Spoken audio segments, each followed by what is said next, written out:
Hello, this is Bullet, aka the Passive Aggressive Sherpa. Trials is live, and I have no other Trials info. That's not true. Actually, I don't know if Trials is live, but if it is, it won't be for long. Stay tuned till the end to find out why. On a side note, Bungie's This Week at Bungie blog post went live yesterday, and they had a reveal stream about 2 days ago. The blog post gave so many details, it's critical that you know them. There are specific weapons that are changing, and for many, the elemental damage mod that you have on the weapon will become locked after the 28th. We will talk about all you need to know, at least the important stuff, at the end of this video. Stay tuned for that. But first, where is Xur?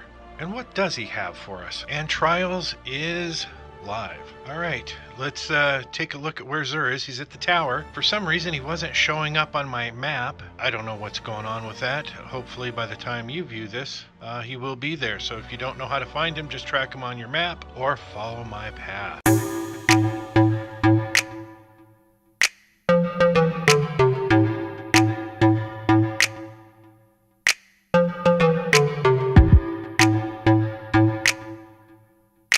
Alright, we have the Faded Engram at the top. If you don't know, you can use 97 legendary shards to buy one.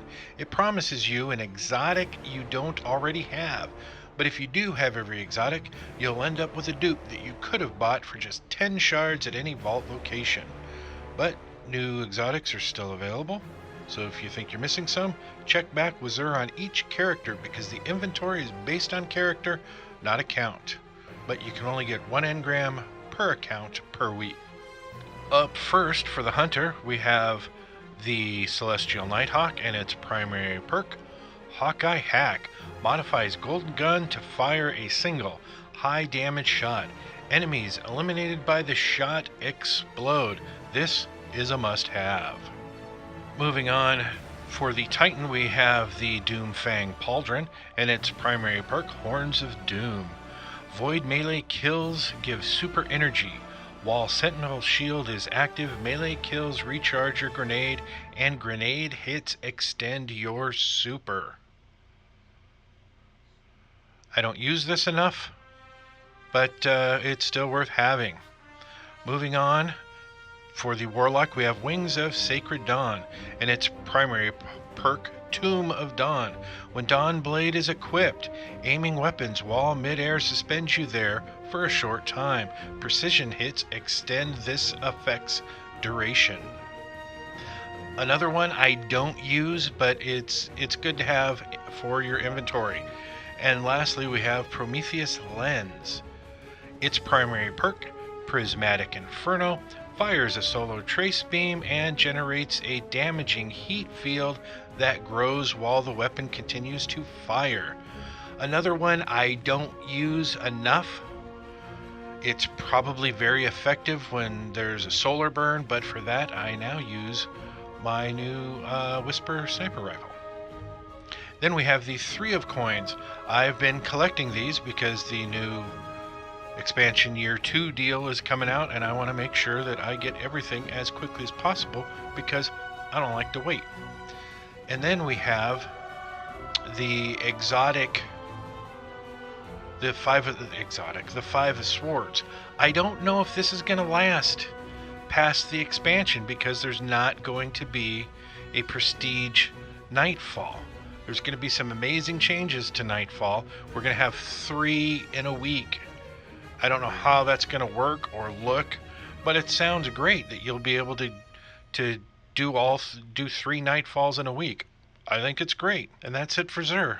Now let's talk about the next 2 big updates. There is so much going on and so little time to prepare for it. If you're unaware, August 28th is a big update. It's the update before the Year 2 expansion on September 4th. And there's a lot happening. As I understand it, for that entire week from the 28th to the 4th, our vault will be closed. This probably means what's in your inventory is all you will have to use for that week. We will be getting the new weapon slot changes on the 28th. This means that any Year 1 weapon you have will become locked to the mod you have attached to it. So let's say you love the Manananan, but you only have one and it's solar. After the 28th update, it will be locked as solar. So if you want it in every flavor, start grinding to get 2 or more so you can have one in each element.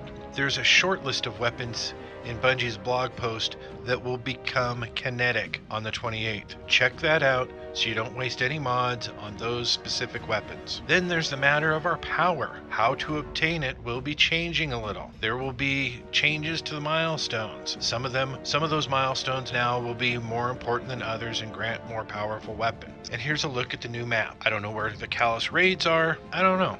Now, some of these milestones will be removed from their usual spot, but can be tracked over the event themselves, as shown in this image from the Crucible milestones. You can see at the bottom when you hover over it, it tracks what you need to do to complete the milestone. There's some really interesting stuff going on with the heroic strikes, and that is they're going away. At first, I thought this was going to be kind of stupid, but it's not that they're going away, they're just changing what they're called. Oh, and keep in mind, these changes are for the Forsaken players. If you aren't getting the expansion, then you can check Bungie's blog post for the details that affect you. I'll link to it below. So, the strikes will now have 3 options: power level 300, 400, and 500. Once you're 40 power over any of the strike playlists, that playlist will not be an option for you, which I think may be problematic, because what if I'm playing with friends who are way behind me in light and they can't play the higher strike list and I want to play with them? Am I not going to be able to play because I'm over light? So I don't know what the deal is. I've just tweeted them about it. I don't expect a response, but at least it's out there. Otherwise, I like this change. A special note, between the 28th update and the September 4th update, there will be no modifiers available in the Strikes playlists. Ikora's meditations are going away and her tokens will be retired. So, get rid of them now. You know, if you got stuff to buy it, build up those legendary shards. Her meditations will be replaced with the heroic story playlists. There's also going to be some changes to adventures. Heroic adventures will be added to every destination, and with, I guess, similar modifiers to what we see in the current heroic strikes. I think that's a good idea. Again, make sure to check out Bungie's blog post for information on what planetary token changes are going to take effect, because as I understand it, vendor tokens for the planetary locations are going away and will be replaced by the minerals of that planet. You'll need the minerals of that planet to rank up their weapons. I believe this happens once the 28th update or the 4th update, so it's one or the other, so be prepared. You won't lose the tokens that you do have for the planet destinations. As I understand it, you'll be able to dismantle them for the planet's materials. So that's a good thing, especially for those of us that have been stockpiling those materials. Again, as mentioned, check out Bungie's blog post. Or if you don't feel like reading, Houndish has a great video kind of walking you through all this stuff, and it's only about 12 minutes. He does an excellent job, so I'll link to his video below. And finally, one last note of some importance. Trials will not be returning in Season 4, and neither will the faction rallies. Both are in desperate need of fine-tuning, so don't expect to see either of them until the following update in late November or December. And remember, if you like this video, maybe hit that like button and subscribe to my channel if you haven't already.